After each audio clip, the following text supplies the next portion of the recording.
Bonjour à tous, j'espère que vous allez bien, bienvenue dans cette nouvelle vidéo. Aujourd'hui nous allons à la rencontre d'Olivier Borne. C'est parti. Salut Alice. Tu vas bien? Ça va bien, toi aussi? Oui, très bien. On y va? Sois la bienvenue, hein. Merci beaucoup. T'installer et choisis le fauteuil sur lequel tu veux t'asseoir. Merci.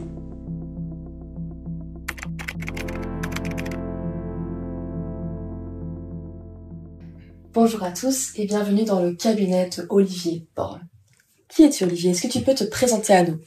Bonjour à tous, je m'appelle Olivier, comme Alix vient de l'expliquer, je suis psychothérapeute et je travaille dans la région de Verviers. Est-ce que tu peux nous expliquer un peu ton rapport à la thérapie? Pourquoi te retrouves-tu ici à exercer le métier de thérapeute? Alors moi, c'est toute une histoire qui date depuis bien longtemps, puisque j'ai toujours voulu être dans l'aide aux soins et soutenir et encourager les gens. J'ai un parcours un peu atypique, puisque à la base, je suis éducateur spécialisé. Et donc, très vite, j'ai travaillé en pédopsychiatrie et comme éducateur, et au fur et à mesure je me suis formé formé aux approches thérapeutiques pour aider les gens à aller mieux et de manière rapide et plus efficace. Et puis le chemin a fait que à un moment donné j'ai voulu quitter ce milieu qui était un milieu très intéressant mais à la fois très émotionnellement fort chargé, et donc j'ai quitté ce milieu hospitalier. J'ai été dans les ressources humaines, dans une agence de titre-service. J'ai été aussi beaucoup dans la réinsertion socio-professionnelle. Et puis je me suis dit c'était une évidence avec tout le bagage que j'ai tant au niveau des enfants, enfin des ados, que des adultes. C'était une évidence de faire un perfectionnement, de faire reconnaître mes années d'expérience hospitalière, parce qu'à ce moment-là on pouvait les faire reconnaître, et de me lancer comme indépendant. Maintenant ça va faire 9 ans que je suis à mon compte. Et que t'apporte la thérapie à toi-même? Qu'est-ce que ça t'apporte? Qu'est-ce que tu aimes? Qu'est-ce que tu apprécies dans la psychologie, dans la thérapie? Alors, ce que j'aime dans la psychologie et dans la thérapie, c'est déjà d'écouter correctement et attentivement la personne qui est en souffrance et essayer de l'encourager à reprendre espoir et revoir la vie d'une autre manière. Voilà, ça c'est ce qui me motive, c'est ce qui m'encourage depuis des années à continuer à aller dans le suivi et le soutien des gens. Et qui est-ce que tu accueilles alors dans ton cabinet? Alors j'accueille des jeunes à partir de 13-14 ans jusque la personne la plus âgée, elle a 80 ans. Voilà. Donc en fait c'est toute personne qui a envie d'échanger et qui a besoin de pouvoir déposer ici dans un endroit un petit peu particulier, puisque tu l'as vu, je travaille au sein de ma maison, un endroit où on peut venir déposer, un petit peu comme quand on allait un peu chez bon papa ou chez papy et mamie, un peu une personne de référence, déposer les choses. Et on n'est pas forcément obligé de venir avec un énorme bagage, avec plein de traumatismes. On peut venir échanger à propos de la vie ou de questions qu'on se pose, par exemple. On n'est pas obligé d'être en souffrance pour venir te voir et venir dans ce cabinet. Oui, tout à fait. Donc, ce qui fait la différence, c'est que moi, je ne suis pas psychologue, je suis psychothérapeute. Donc, j'ai une approche qu'on appelle des thérapies brèves. Donc, c'est-à-dire que on vient, on essaye de réfléchir à notre problématique et on essaye dans la mesure du possible, aller le plus vite possible à résoudre son problème. Voilà, là où le psychologue fera peut-être le même travail, mais ira peut-être plus loin dans dans l'histoire de l'individu, et des fois les gens n'ont pas forcément envie d'aller voir un psychologue, non pas parce que la personne n'est pas compétente, mais parce que la psychologie fait peur. Or, la psychologie, elle doit être normalement au service de l'individu. Bien sûr. Et on ne doit pas être dans le jugement, donc n'ayez pas peur de venir consulter, que ce soit un psychologue, un psychothérapeute. Je pense que c'est essentiel. Tu as dit on, et tu parlais de thérapie brève. Est-ce que tu peux nous dire un peu plus concrètement ce que c'est qu'une thérapie brève? Comment est-ce que tu t'y prends? Alors une thérapie brève, il y a deux écoles, mais on pourrait pas en parler pendant des heures. Il y a au départ la psychologie, elle est attachée à Freud, et Freud entre autres, parce qu'il y en avait d'autres, lui était là pour essayer de faire parler les gens et sans porter de jugement. Voilà. Et en psychologie dite traditionnelle, en faisant parler les gens, on essayait de comprendre réellement où étaient les souffrances et les pathologies des individus. Ça, c'est la psychologie traditionnelle. Et puis, tu as ce qu'on appelle les thérapies brèves qui sont arrivées plus tard dans l'évolution de la psychologie, puisqu'elle n'a qu'une centaine d'années, 130 ans exactement. Et on se rend compte que dans la psychologie brève, on amène des outils beaucoup plus pratiques, des outils qui sont beaucoup plus pragmatiques, pour essayer de comprendre où tu as un problème. Donc en gros, on s'en fout que enfin, c'est pas on s'en fout, on s'intéresse pas forcément à pourquoi tu souffres parce que c'est attaché à ta grand-mère qui a vécu ça dans son enfance et qui tient ça de son père ou de ses propres parents. Mais la thérapie brève, c'est on essaie de comprendre pourquoi aujourd'hui tu ne fonctionnes pas dans ta vie. Et qu'est-ce qu'on peut mettre en place pour que tu refonctionnes. Donc c'est pas l'un ou l'autre, ça peut être l'un et l'autre. D'accord. C'est pas la psychologie contre la thérapie brève, c'est des approches différentes qui sont très complémentaires dans le soutien de l'individu. Mais fort de constater, on se rend compte qu'aujourd'hui, les jeunes et les gens, pas que les jeunes, mais on a envie de choses très concrètes. Voilà. Et donc, je vais arriver avec des outils que la psychologie traditionnelle n'a pas forcément ou ne maîtrise pas de la même manière, comme des outils un peu de coaching, de réflexion, où on redevient acteur de sa propre vie, on réfléchit, on analyse, on revient. Et ça, ce sont des outils très concrets où je vais demander peut-être d'écrire, ou je vais peut-être demander de faire un exercice pour pouvoir voir si dans ton quotidien tu sais te passer de ton addiction, tu sais te passer de t'accrocher à sonner à ton ex qui te manque, etc. Et de voir surtout pourquoi qu'est-ce qui se passe si tu craques. Et c'est ça qui nous intéresse en thérapie brève. D'accord. Et ce sont des outils que tu vas utiliser pour tout type de problématiques avec lesquelles viennent ces personnes, ou c'est vraiment du cas par cas? Alors, chaque individu est un individu à part entière, donc j'ai une valise comme le plombier, j'ai plein d'outils, et tous les outils ne vont pas être utilisés à chaque fois.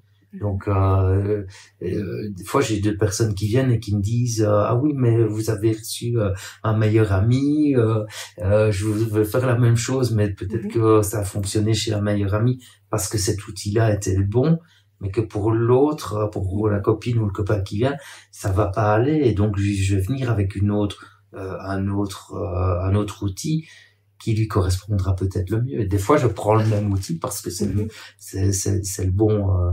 C'est le bon qu'il faut, voilà. Bien sûr. Et est-ce que tu as des exemples de sujets qui reviennent assez souvent dans ton cabinet, des thématiques? Oui. Alors, les questions qu'on se pose souvent en fonction de l'âge, c'est les problèmes de cœur, les problèmes, et c'est normal, les problèmes d'orientation, est-ce que je suis bien dans ma peau, est-ce que je suis bien à ma place? Donc tout ça, c'est normal. On a aussi beaucoup de jeunes qui sont en recherche d'identité par rapport à leur propre sexualité, et ça, c'est tout à fait normal aussi. Il ne faut surtout pas rester avec ça dans le silence. Donc pour moi, c'est essentiel de pouvoir en parler avec une personne neutre. Ça, c'est quand on est plus jeune. On arrive alors avec d'autres problèmes qui arrivent avec l'âge, c'est les choix. Est-ce que je me mets en ménage? Est-ce que je m'installe? Est-ce que je prends mon autonomie? Est-ce que je fais bien d'accepter ce job? Voilà, est-ce que je suis bien dans ma peau avec ce garçon-là ou cette fille? Et puis, au fur et à mesure qu'on avance, c'est des problèmes liés à leur problématique de couple. problèmes d'enfants, de ménages qui se remettent, mais il y a des enfants de part et d'autre. Et donc ça, c'est ce qu'on appelle un peu plus complexe. J'utilise là la systémique familiale comme outil. Et puis on a alors les autres problématiques qui sont liées au monde du travail, qui sont les problématiques d'épuisement, de burn-out et de réorientation professionnelle. Parce qu'on se rend compte qu'avec le Covid, pour ne pas le nommer, il y a eu beaucoup de gens qui se sont réinterpellés, et c'est tout à fait aussi logique de se réinterpeller. Bien sûr. Dans son boulot, comme dans sa vie d'étudiant. On se dit, bah tiens, finalement, j'ai fait ça et je ne me vois pas exercer. Et c'est logique. Donc, il faut pas avoir peur de pouvoir rester, de pouvoir venir en parler, ne serait-ce qu'une fois avec un thérapeute qui vous donne un autre point de vue, parce que le thérapeute, lui, il a cette expérience de rencontrer au quotidien ce type de problématiques. Et donc, des fois, le fait de savoir qu'on est dans une norme, ben, ça peut déjà s'apaiser et se dire, ben, finalement, je suis pas tout seul. Ou de savoir que c'est un problème, qu'on peut le résoudre et qu'il existe différentes pistes. Et ça, c'est essentiel aussi, que le thérapeute puisse t'orienter, te dire, mais tu sais, là, il y a peut-être quelque chose à aller faire, on va frapper à telle porte et tu auras un coup de main. Et d'ailleurs, j'aimerais bien approfondir un sujet qui touche de plus en plus de personnes de notre population, qui est le sujet du burn-out. Est-ce que tu as des choses à dire à propos du burn-out? Est-ce que tu peux nous expliquer ce que c'est, d'après toi, le burn-out? Oui. Alors, si tu vas aussi voir sur mon site internet, j'ai mis une petite phrase qui est n'ayez pas peur, vous n'avez rien fait de mal. Et ça, c'est un peu le résumé pour moi de la notion du burn-out. N'ayez pas peur, vous n'avez rien fait de mal, si ce n'est que de faire votre travail. On est dans une société où on pousse de plus en plus, où on demande de plus en plus de choses, il y a de plus en plus d'exigences. Et ce que je peux constater, c'est ceux qui font un burn-out, ce sont souvent des personnes qui sont très consciencieuses, des personnes qui ont envie d'être toujours le meilleur, le bon élève et de faire bien son travail. Mais comme la société, le monde de l'entreprise aujourd'hui est sous pression, on va se rendre compte que l'individu, lui qui veut faire son travail, ne mesure pas toujours sa limite. Et donc il va jusqu'à son épuisement. D'abord, c'est le corps que l'individu va oublier. Donc le corps il va prendre la notion de stress. Ce sont un peu des indicateurs, donc il tire un peu un signal d'alarme. Mais l'individu ne prend pas ça en considération. On pourrait prendre des antidouleurs, anti-inflammatoires, et on continue à s'enfoncer dans cette démarche de travailler. Et puis après, le corps, s'il ne réagit pas, il va tirer un deuxième signal d'alarme, c'est la tête, donc il va vous empêcher de dormir, va vous empêcher de faire toute une série de choses. Et puis un jour, vous vous retrouvez face à votre voiture, ou vous êtes dans votre voiture et vous n'avez pas envie d'aller travailler, et c'est normal. Ça, c'est vraiment, dans tous les cas, un des symptômes qui est fréquent. Et voilà. Ça veut dire qu'il y a plusieurs types d'épuisement. Est-ce qu'on peut ressentir un burn-out familial, par exemple, ou social? Oui. Alors, c'est dans le jargon, aujourd'hui, on dit burn-out familial. Le burn-out est réellement attaché au monde du travail, puisque c'est la capacité c'est l'explosion, c'est sortir de. Mais c'est vrai qu'aujourd'hui, on dit aussi, je fais un burn-out familial. C'est le langage plus familier. Mais le burn-out, aujourd'hui, en Belgique, il y a aussi une loi. Et cette loi, je pense que c'est essentiel de le savoir, qui protège l'individu par rapport au monde du travail. Parce que quand on est dans cette notion de burn-out, on en a tellement marre que l'on serait prêt quelque part à s'arracher l'épine qu'il y a dans le pied. C'est un instinct de survie. Et là, s'arracher l'épine qu'il y a dans son pied, c'est la démission. Mais si tu démissionnes aujourd'hui dans le monde du travail, dans tous les cas, ici en Belgique, je sais pas où les gens vont entendre cette vidéo, mais il y a une loi qui protège le travailleur et qui remet en considération la responsabilité professionnelle pas professionnelle, la responsabilité du patron de mettre cette pression sur l'individu. Donc cette loi, elle protège, et l'individu, s'il n'est pas mis au courant et accompagné dans la démarche, va faire du n'importe quoi. Comme quand tu as une épine dans le pied, tu as envie de l'enlever parce que ça fait mal. Comme on commence à entendre de plus en plus parler du burn-out, est-ce que c'est une bonne manière de prévenir le burn-out de venir en thérapie ou consulter un thérapeute avant de commencer, par exemple, son premier job ou continuer de travailler? C'est très rare les gens qui viennent en amont. Il m'est déjà arrivé d'avoir 2-3 personnes qui sont venues pour me dire voilà, j'ai entendu parler du burn-out, ma femme me dit que j'ai un petit peu voilà, généralement on vient quand c'est trop tard et quand le médecin tape le certificat ou qui dit maintenant tape le poing sur la table, on dit façon de parler, où il dit maintenant c'est terminé. Et des fois même le médecin lui a déjà essayé à plusieurs reprises de dire ou il a déjà peut-être essayé de vous dire à plusieurs reprises ce serait peut-être bien de ralentir, ce serait peut-être bien de faire un arrêt pendant 2-3 jours, etc. Mais la plupart du temps on refuse. Les gens refusent d'entendre parce qu'il y a cette notion de bon élève, et un bon élève ne quitte pas sa place. Un bon élève ne s'arrête pas. Donc il faut des fois longtemps avant d'accepter qu'on est dans ce tunnel, et moi je dis toujours c'est un tunnel dans lequel on s'enfonce, et on a besoin d'être accompagné, et pas forcément besoin d'un thérapeute, mais d'être accompagné d'une personne bienveillante qui va vous aider et vous soutenir pendant tout ce passage, qui est un passage douloureux parce qu'on se remet en question. Et pour se remettre en question, c'est accepter que oui, je suis un bon élève, mais il faut que je lâche une partie pour rester ce bon élève. C'est ça. Parce que j'ai l'impression qu'avec le burn-out, comme tu as dit, ça fait référence au travail, au monde du travail, mais ça fait aussi du coup référence à toutes les sphères personnelles. J'ai l'impression que dès que ça touche à la sphère du travail, ça touche aussi à la vie personnelle, à l'hygiène de vie. Et donc en fait, c'est vrai que garder ce problème-là et attendre que ça explose, c'est un danger quelque part. Parce que c'est comme si maintenant notre vie était en pause, non? Au moment où on est en burn-out.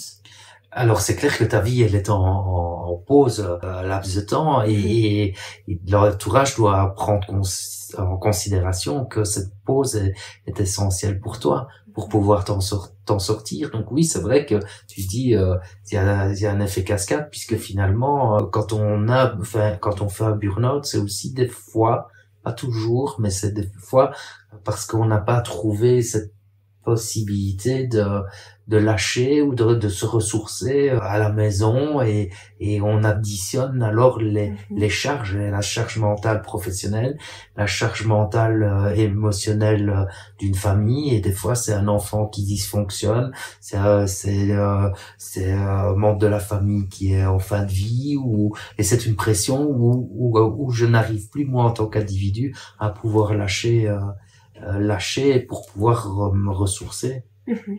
Donc, pour répondre à ta question, est-ce qu'en amont, j'en ai qui viennent? Ben oui, mais ce n'est pas fréquent. C'est alors ce qu'on appelle des gens qui constatent quelque chose, et alors on appellera ça plus du développement personnel. Je constate qu'il y a quelque chose qui va plus dans ma vie. Il y a quelque chose, il y a un rouage qui va pas bien. Je voudrais bien l'identifier, justement en vue de.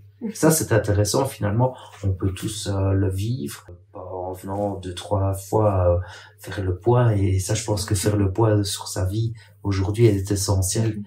Qu'on soit étudiant ou en couple ou qu'on travaille, c'est bien de faire le point. La vie, elle est dure. Elle est très, très dure, je trouve. Mais elle est belle aussi à vivre. Qu'est-ce qui fait que la vie est dure pour toi? Alors moi la vie n'est pas dure pour moi, plus particulièrement pour quelqu'un d'autre, mais je pense que aujourd'hui on nous envoie tellement d'informations contradictoires et tellement d'informations sur ce qui se passe dans le monde, sur la pression, etc., que on perçoit alors la vie de manière plus dure. On a été quand même privé majoritairement pendant 2 ans de grandes libertés qui sont fondamentales, si ce n'est dans la vie, c'est de côtoyer ses amis, côtoyer ses parents, pouvoir se toucher, etc. Et donc ça c'est dur, et je crois qu'on n'est pas encore tous remis. Donc oui, la vie est plus dure, mais est-ce qu'elle est plus dure que l'époque de nos grands-parents? Ça, je sais pas le dire. C'est de grandes questions à chaque fois. Ça, c'est vrai. Et en parlant, justement, tu as dit que c'était une bonne chose, du coup, de se renseigner, d'aller faire le point chez un professionnel. Est-ce que, parce que il y a aussi ce côté très, enfin, je recommence, pardon. Tu as parlé de faire le point, une mise au point à propos de sa vie, à propos de sa situation, donc dans le développement personnel. Et en parlant de développement personnel, on met surtout en avant sur les réseaux sociaux ces derniers temps des coachs. Et donc je voulais savoir quel est ton point de vue à propos des coachs. Est-ce que ce sont des personnes qui, selon toi, ont les mêmes compétences qu'un thérapeute? Alors ça c'est tout un travail d'éthique qui pour moi est essentiel, et l'éthique, j'attire vraiment l'attention sur tous ceux qui nous regardent. Je pense que c'est essentiel d'abord déjà de vous renseigner sur qui est le thérapeute, d'où est-ce qu'il vient, qu'est-ce qu'il a suivi comme parcours, c'est quoi un peu son histoire. Allez voir sur son site internet. Généralement, l'individu doit avoir, le travailleur doit avoir un site internet, ou doit avoir un historique sur LinkedIn ou autre, si c'est des médecins, c'est des psychologues, etc. Mais d'avoir quand même une histoire pour vous dire, bah oui, ce gars, il ne sort pas comme un champignon du sol, parce qu'aujourd'hui, c'est dans l'air du temps de suivre une formation en développement personnel et puis de se dire, je suis coach. Alors, il y a des très bons coachs qui, pour moi, ont du bon sens. Et il y a des coachs qui, pour moi, peuvent faire du tort à l'individu. Voilà. Le tout, c'est pour moi, tomber sur quelqu'un qui est bienveillant. Et ça, je pense que c'est essentiel de sentir, de faire attention on n'en parle plus assez, mais de votre sixième sens, et de se dire, tiens, finalement, est-ce que ce gars-là, ou cette nana, elle me donne envie de lui parler. Déjà ça. Et deuxièmement, et vous essayez, et je dis toujours, si vous à quiconque qui vient ici, si vous ne le sentez pas, c'est que je suis pas la bonne personne. Mais faites-le aussi. N'ayez pas peur. C'est pas parce que vous êtes dans une consultation que vous devez reprendre un deuxième rendez-vous. Et ça, c'est essentiel. Okay. C'est se respecter, même dans sa souffrance. Bien sûr. Donc c'est vraiment faire appel au sixième sens pour savoir si on est bien à sa place, si on a trouvé le bon professionnel, en tout cas pour travailler notre thématique, quelque part, notre problème. Oui, okay. Parce que et aujourd'hui, dans le domaine du développement personnel, tu as aussi des gens qui en font un business. Oui, bien sûr. Alors, c'est une évidence que tous les thérapeutes doivent vivre. Donc, c'est clair que si tu prends un rendez-vous, que tu ne viens pas, le thérapeute, pendant 1 heure, il n'a pas de rémunération. Ça, c'est une évidence. Mais en parallèle, tu as des gens qui en font purement business.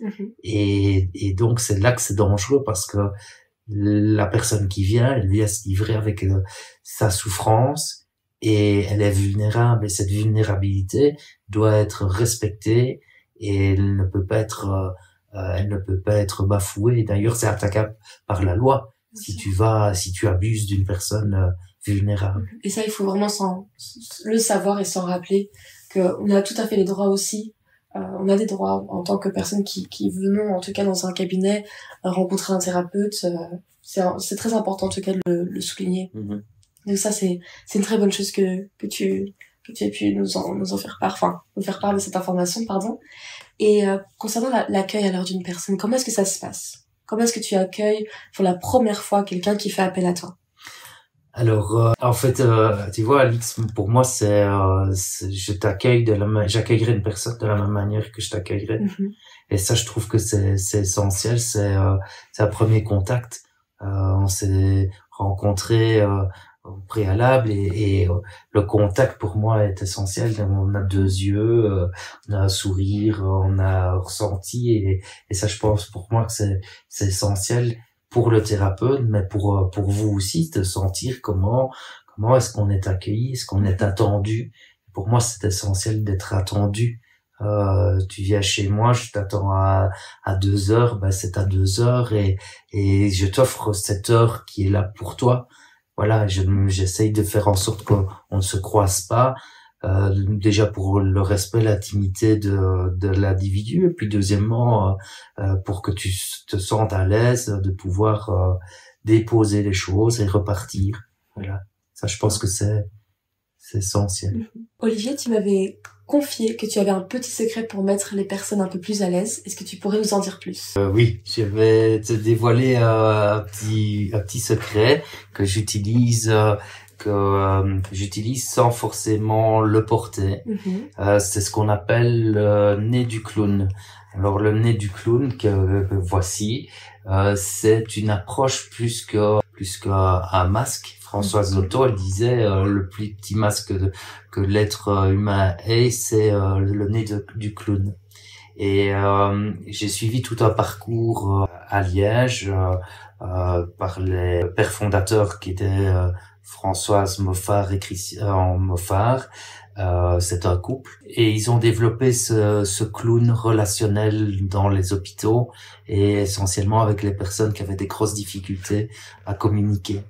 Et donc, contrairement au clown spectacle où le clown va venir avec des ballons, etc., ils ont toute cette approche de venir en douceur dans la relation et faire avec ce qu'ils ont comme relation. Et moi, dans ma relation ici thérapeutique, je n'utilise pas ce nez de clown, donc je ne le mets pas sur mon nez en lui-même, mais c'est une approche thérapeutique qui est bien, dont j'ai été formé pendant plusieurs années, qui me permet aussi de ressentir quand la personne est en souffrance relationnelle et qu'elle n'arrive pas à se dévoiler. Donc c'est clair que ici je vais pas faire du spectacle, c'est pas ça. Donc je vais ranger ce nez qui est mon nez de ma nouvelle naissance. Mais je vais des fois peut-être faire une pause dans la relation, enfin dans l'échange, et repartir de ce que je ressens. Et peut-être simplement dire, tiens, je sens que je me trompe peut-être, mais je sens que vous avez difficile de communiquer pour le moment, ou c'est pas facile pour vous. Et la personne, le fait de reconnaître ce qu'elle vit, ça permet aussi de revenir dans du relationnel. Et donc ça, c'est mon petit secret que je garde dans une belle petite boîte, tu vois, mais que pour me rappeler que cette approche est une notion sérieuse et qu'on peut, en changeant son regard, en prenant le temps d'apprivoiser l'individu, déjà le Petit Prince et le renard, c'était aussi toute l'approche d'apprivoiser. Le Petit Prince qui apprivoise le renard, mais c'est la même chose dans la thérapie, c'est s'apprivoiser, se laisser le temps de se connaître pour après passer au stade de je te confie des choses. Parce que si je ne me sens pas à l'aise dans la relation, comment est-ce que tu veux que je t'explique les plus grandes souffrances qui m'appartiennent? Donc ça, c'est mon petit secret. Et est-ce qu'il y a un moment dans la relation où tu mets justement un terme à la relation parce que tu as l'impression que la personne a retrouvé son autonomie et se sent prête à affronter les obstacles de sa vie de manière autonome? Oui, alors moi je mets jamais un terme. Ça veut dire quoi? Ça veut dire que je te tends la main et 9 fois sur 10, on sent dans ce relationnel, ce que je viens de t'expliquer, on sent que il est temps qu'on se dise au revoir. Et dans la notion de au revoir, il y a au plaisir de te revoir. Alors c'est très philosophique, on est bien d'accord, mais c'est peut-être au plaisir de te revoir un jour.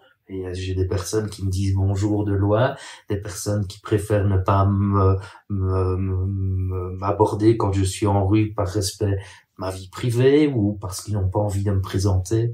Mais c'est au plaisir de te revoir aussi. Si un jour tu as besoin, tu peux revenir frapper à la porte une fois, on reparle, on échange, et puis tu continues ton chemin. J'aime beaucoup cette notion d'autonomie et de liberté. On nous a donné sur cette terre de pieds, de mains, puis voilà, mais on pourrait dire aussi qu'on nous a donné des ailes pour voler de par nous-mêmes. Et donc mon rôle, c'est de pouvoir aider la personne quand elle a une souffrance, mais aussi de pouvoir lui donner la possibilité et la liberté de se réenvoler quand elle va bien. Voilà. Donc je dis souvent, les gens me disent oui, vous allez me lâcher, mais je dis non. J'ai jamais lâché personne, c'est vous qui, à un moment donné, estimez que c'est Et alors, c'est vrai qu'on on sent aussi des fois que à 95%, on sent que c'est le bon moment. Et puis voilà, c'est bien. Est-ce qu'il y a des personnes justement qui même restent dépendantes de toi? Est-ce que tu as déjà eu des situations avec des personnes qui restaient parce qu'elles avaient peur de partir, ou parfois, enfin, en psychologie, on parle de cette notion de transfert. Oui. Du coup, est-ce que tu as déjà eu affaire à ce cas de transfert? Alors, je l'ai déjà identifié, mais après ce que je vais t'expliquer, tu vois, je réinterpelle fréquemment la personne, sauf si on est dans des souffrances où on a besoin, qu'on appelle des thérapies un peu plus longues, mais le fait d'interpeller la personne et de lui dire, vous savez, à tout moment, vous pouvez aussi dire en thérapie, j'ai besoin de faire une pause. Cette notion de liberté, on n'est pas alors dans cette dépendance. Moi, je suis personne, moi, sur cette terre, tu vois. Je détiens peut-être une manne avec des outils et un coffre avec des outils, mais je suis ni plus ni moins qu'un être humain. Et donc, je trouve que c'est bien cette notion de dire, ben voilà, aujourd'hui, je t'ai donné, et ça correspond un peu à ce que tu dis, le côté socio-psycho-éducation, ben le côté psycho-éducation, il y a quand même aussi cette notion d'éducateur qui reste au fond de moi-même, où je t'apprends à marcher, et où je te réapprends à marcher, et puis va, marche, et fais tes expériences, et puis un jour, ben viens me parler de tes expériences si tu doutes. Et puis, si tu ne doutes pas, continue, fonce. Et je serai le plus heureux des hommes à me dire, bah voilà, j'ai pu t'aider à un moment donné. Et le merci pour moi, c'est pas la reconnaissance, c'est surtout de savoir que la personne va bien. Moi, je trouve que c'est beau de savoir que tu as aidé des gens. C'est touchant.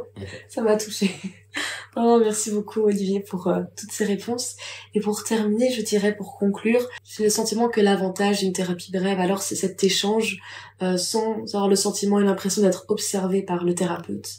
Oui. J'imagine du coup que tu n'utilises pas, comme tu l'as dit, cette méthode d'observation, donc avec une feuille de papier et un bic, tu écris et tu essaies de faire des parallèles par rapport à toutes les connaissances que tu as pu avoir lors de tes études, de ta formation, mais que tu essaies d'avoir, on va dire, d'apporter cet échange avec la personne qui vient dans ce cabinet. Enfin, c'est quelque chose que vous construisez ensemble. Oui. Alors, je vais quand même juste rectifier une chose. C'est clair que t'es obligé, en tant que professionnel, d'avoir une feuille et de pouvoir mettre des notes, parce que les notes sont... faut pas croire que ce qu'on note en tant que thérapeute, c'est un dossier contre vous. C'est juste des notes qui permettent de ne pas vous rappeler 3 fois quel âge vous avez, quel est le nom de votre maman, quel est le nom de votre copain, etc. C'est un petit peu ça, ou de noter les grands points. Donc oui, c'est clair que ça, Alix, je le garde. Je fais partie de cette grande famille des thérapeutes, quels qu'ils soient. D'accord? Donc on a besoin de cette note, mais cette note, à la longue, elle va s'estomper. Pourquoi? Parce que quand tu as rencontré 3 fois la personne, l'histoire, elle est bien ancrée en nous. Et donc c'est un livre que tu redécouvres, et donc c'est une histoire. Et ça, je trouve que c'est ça qui est beau dans chaque rencontre que j'ai la chance d'accompagner, c'est de connaître une nouvelle histoire, un nouveau parcours. Alors moi, je viens avec mes outils qui restent des outils de thérapie brève, des outils très pragmatiques, des outils où on réfléchit sur sa pratique, où on avance. Des fois, je fais aussi de l'hypnose parce que j'ai cette faculté de pouvoir en faire. Mais finalement, chaque fois, chaque individu reste unique. Et donc, c'est un mélange un peu du savoir qui vient de la psychologie traditionnelle de base. Et puis, il y a aussi le savoir-être relationnel. Et ça, c'est le côté un peu de l'éducateur. D'accord. Ça, c'est vraiment un grand avantage en te rencontrant, c'est ce côté pédagogique que tu apportes, psycho-éducatif. Et donc, c'est assez agréable, en tout cas, pour cette première expérience. C'est la première fois que je rencontre Olivier et je suis vraiment agréablement surprise à quel point tu as cette capacité, cette facilité à te connecter émotionnellement à moi, par exemple, pour réaliser ce beau projet.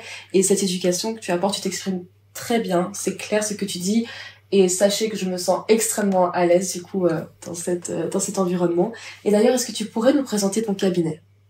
Eh bien, voilà, là où je travaille. Vous avez mon siège où je vous écouterai. Vous avez la vue que vous allez voir, donc c'est-à-dire petit jardin bien sympathique.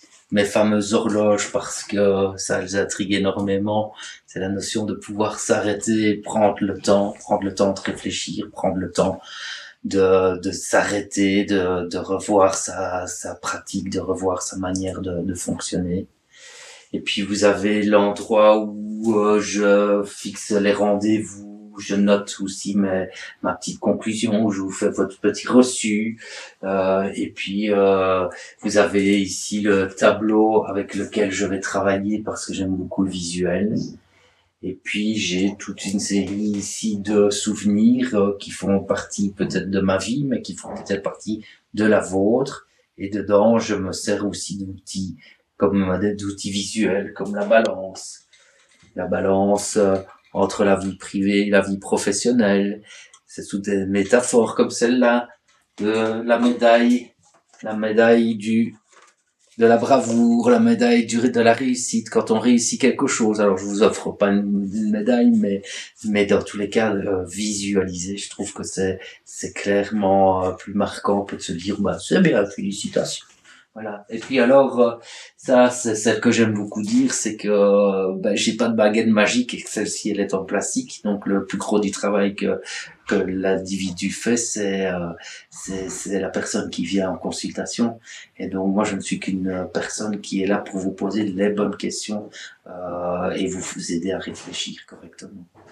Je vous remercie d'avoir regardé cette vidéo et je remercie plus particulièrement Olivier. Merci pour ton accueil, merci pour ton empathie, ta sincérité et ton authenticité surtout.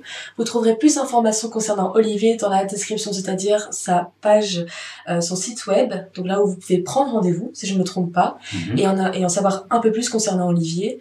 Et aussi, si jamais vous souhaitez passer par Instagram pour le contacter, n'hésitez pas à m'envoyer un message. Olivier, est-ce que tu as quelque chose à nous dire? Ben oui, merci à toi aussi, Alix, et merci à toute ton équipe qui fait un très beau travail. Je trouve que ce que vous faites est remarquable, justement, pour démystifier cette notion de thérapie et de ce qu'on fait dans un cabinet. N'ayez surtout pas peur de continuer de liker, de partager sa page. Elle m'a pas payé pour le dire, mais je pense que c'est que Alix fait vraiment un très très beau travail. Dans tous les cas, moi je t'encourage et te félicite. Merci beaucoup, Olivier. Merci. À bientôt.